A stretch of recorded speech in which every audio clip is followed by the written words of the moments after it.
രാഹുൽ മാങ്കൂട്ടത്തിൽ MLA-ക്കെതിരെ ഇരകൾ പോലീസിന് മൊഴി നൽകിയേക്കും. ഗർഭചിത്രം നടത്തിയ പെൺകുട്ടി ഉൾപ്പെടെ മൊഴി കൊടുക്കാൻ സാധ്യതയുണ്ട്. എനിക്ക് പേടിയാവുന്നളിയാ, എനിക്ക് നാട്ടിൽ നിൽക്കാൻ തന്നെ പേടിയാവുന്നു. ക്രൈംബ്രാഞ്ച് അന്വേഷണം ആരംഭിക്കുന്നതോടെ ചില പെൺകുട്ടികളെങ്കിലും മൊഴി കൊടുക്കുമെന്നുള്ള പ്രതീക്ഷ ഉദ്യോഗസ്ഥന്മാർക്കുണ്ട് എന്നാണ് നമ്മൾ വിശ്വസിക്കുന്നത്. എന്നാൽ ജസ്റ്റിസ് ഹേമ കമ്മിറ്റി റിപ്പോർട്ടിൽ എന്ത് സംഭവിച്ചു എന്നുള്ള കാര്യം നമുക്ക് അറിയുകയും ചെയ്യാം.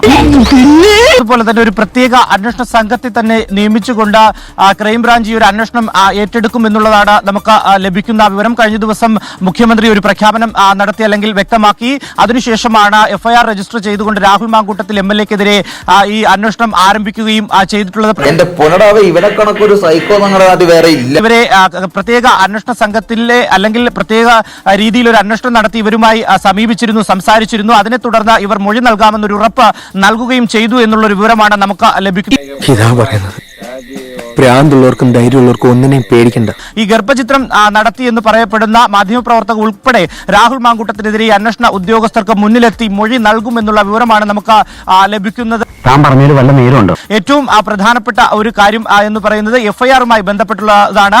3 വിധത്തിലുള്ള വകുപ്പുകളാണ് ചുമത്തിയിരിക്കുന്നത്. ഈ 3 വകുപ്പുകളിലും 3 വർഷം വരെ തടവ് ലഭിക്കുന്ന ശിക്ഷകളാണ് അല്ലെങ്കിൽ ശിക്ഷ ലഭിക്കുന്ന വകുപ്പുകളാണ് ചുമത്തിയിരിക്കുന്നത് എന്നുള്ളതാണ് ഏറ്റവും പ്രധാനം. ഇത്രയും പെട്ടെന്ന് നിങ്ങൾ ഈ അവസ്ഥയിലെത്തുമെന്ന് ഞാൻ തീരെ വിചാരിച്ചില്ല. എന്തായാലും രാഹുൽ മാങ്കൂട്ടത്തിനെതിരെ ഈ ഒരു മൊഴികൾ കൂടി ലഭ്യമാകുന്നതോടുകൂടി വലിയ രീതിയിലുള്ള ഒരു കുരുക്ക് മുറുകും എന്ന് തന്നെയാണ് നമുക്ക് ലഭിക്കുന്ന വിവരം.